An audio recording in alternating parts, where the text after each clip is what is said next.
Most people lose money in negotiations before they even start talking. Not because they're bad, but because they don't see the psychological traps happening in real time. In the next few minutes, you'll learn the exact techniques professionals use to control the outcome without saying much at all. Let's start with first tactic. Anchoring. Anchoring is the first number that gets thrown into a negotiation. It could be a salary offer, a house price, or how much you're willing to pay for a used car. Whatever that first number is, it doesn't just start the conversation, it shapes everything that follows. Your brain latches onto it. Even when you know you shouldn't, that initial figure becomes the reference point. Every other number gets measured against it. If someone offers you $60,000 for a job, suddenly 55 feels low and 65 feels high. Even if the role is actually worth $80,000, the anchor pulls your expectations toward it. Here's how it works. When you hear a number first, your brain uses it as a mental starting line. Even if you try to ignore it, even if you think it's unfair, that number has already set the frame. Psychologists have tested this again and again. Show people a random number, then ask them to guess something completely unrelated, and their guesses drift toward that number. The effect is invisible, but powerful. So, if you want to use anchoring yourself, go first. Throw out a number that's bold, but not absurd. If you're selling something, start higher than you expect to get. If you're buying, start lower. The key is believability. Go too extreme, and you lose credibility. But go first with confidence, and you've just set the boundary for everything that comes next. Even when the other side counters, they're countering within the world your anchor created. And here's the hardest truth about anchoring. Even when both people know the trick, it still works. Awareness doesn't make you immune. The first number still plants itself in your mind. It still tugs at your sense of what's reasonable. That's why anchoring isn't just a tactic.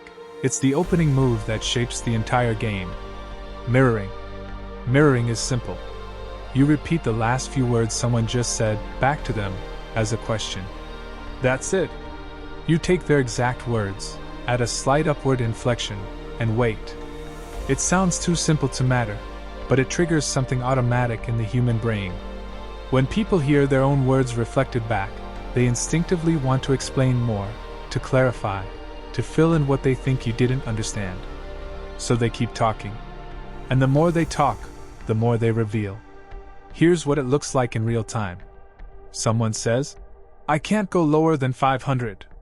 You respond, "Lower than 500? That slight questioning tone creates doubt. They start explaining. "Well, I mean, I have costs to cover, and the market rate is around that range, but I guess if you're paying cash, I could maybe do 475. You didn't argue. You didn't push. You just repeated a few words, and they gave you more information and a better deal.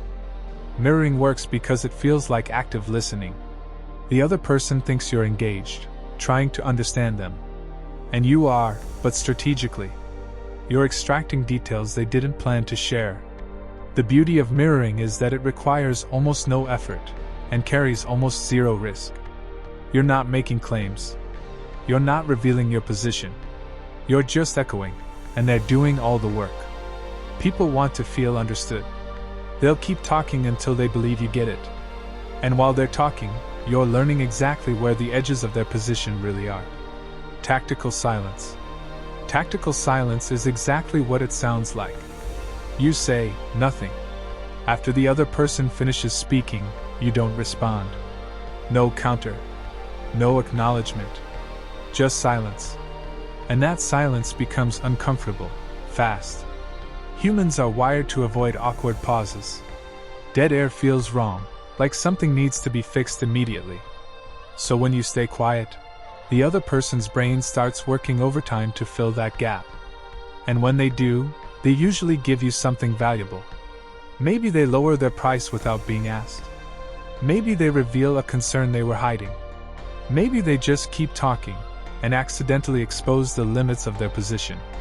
Silence creates pressure, and pressure makes people move. Here's how it works in practice. Someone makes you an offer. Instead of responding immediately, you pause. 5 seconds, 10 seconds, maybe longer. Stay calm. Hold eye contact if you're in person. Let the silence sit. That pause sends a message, without words. It signals doubt, hesitation, dissatisfaction. And the other person interprets that silence as rejection, even though you haven't said anything. So they start adjusting. They explain. They justify. They sweeten the deal. Silence forces them to negotiate against themselves. The power of tactical silence lies in restraint. You're not being rude. You're not being difficult. You're simply refusing to rush. And in that space, they begin to second guess, reconsider, and concede.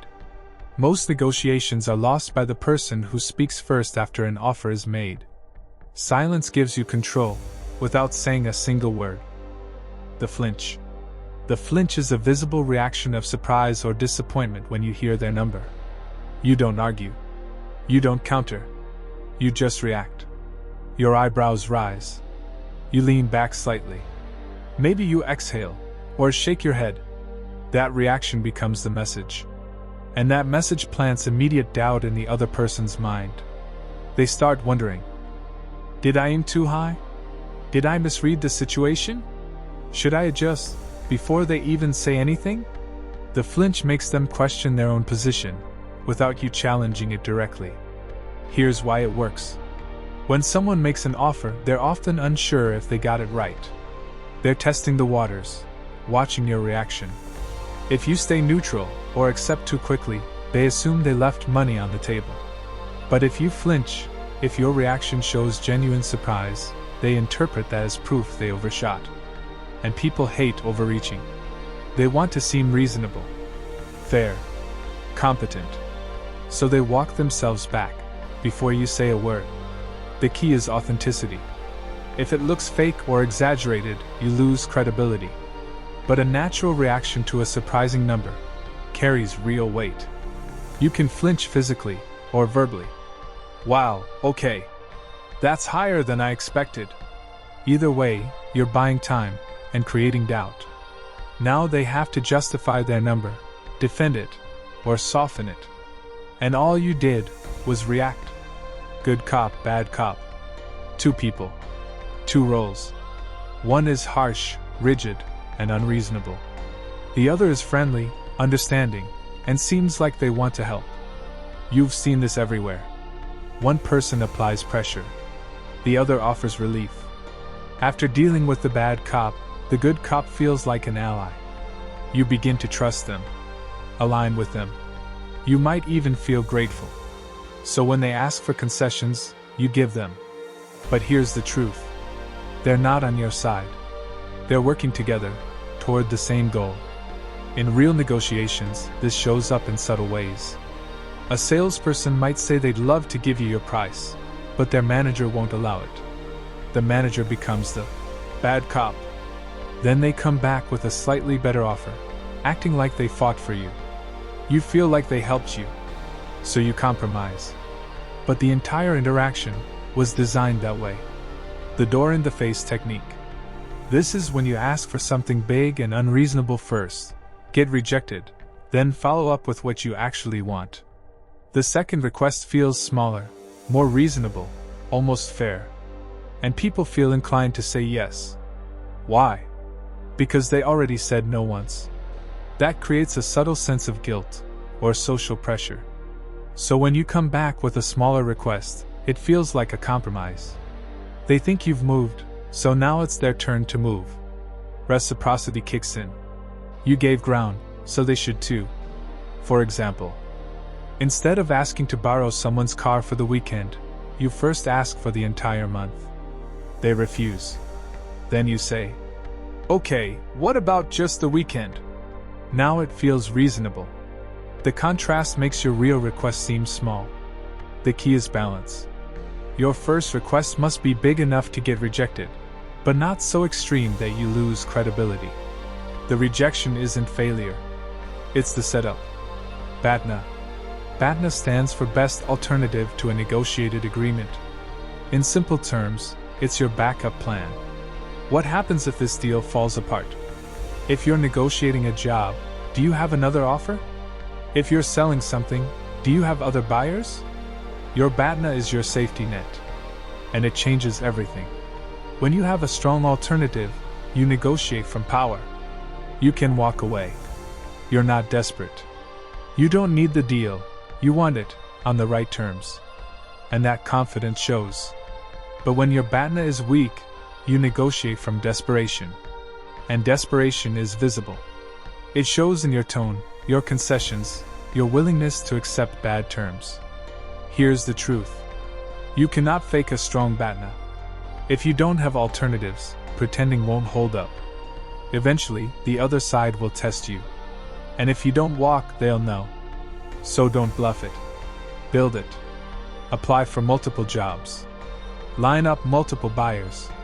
Create options. Your BATNA determines whether you're negotiating or begging. The stronger it is, the less you need any one deal. And when you don't need it, you're in the best position to get it. The nibble. The nibble happens at the very end of a negotiation. The deal is basically done. Price agreed. Terms set. Everyone is ready to close. Then, you ask for one small extra thing. Could you include free delivery? What about an extended warranty? Can you cover installation? It seems minor. And that's exactly why it works. At this point, the other person has already invested time, energy, maybe even emotion. They want it finished. Saying no over something small feels petty. So they say yes, just to close the deal. Timing is everything. By the time you ask, they've already committed mentally. They've imagined the outcome. Walking away now feels like too much effort. So they concede. To use it effectively, keep it small. Introduce it casually. Hey, one last thing. If you ask for too much, you risk breaking the deal. But if you nibble correctly, you improve the outcome without reopening negotiations. The ultimatum. This is the hard line. Take it, or leave it. Final offer. No more negotiation. Ultimatums create urgency. They force a decision. Used correctly, they can close deals quickly. But used poorly, they destroy them. Here's when they work. When you have leverage. When you're willing to walk away. When your BATNA is strong. Then, an ultimatum signals confidence and clarity. But if you use it too early, or without real power, it backfires. You seem aggressive. Unreasonable.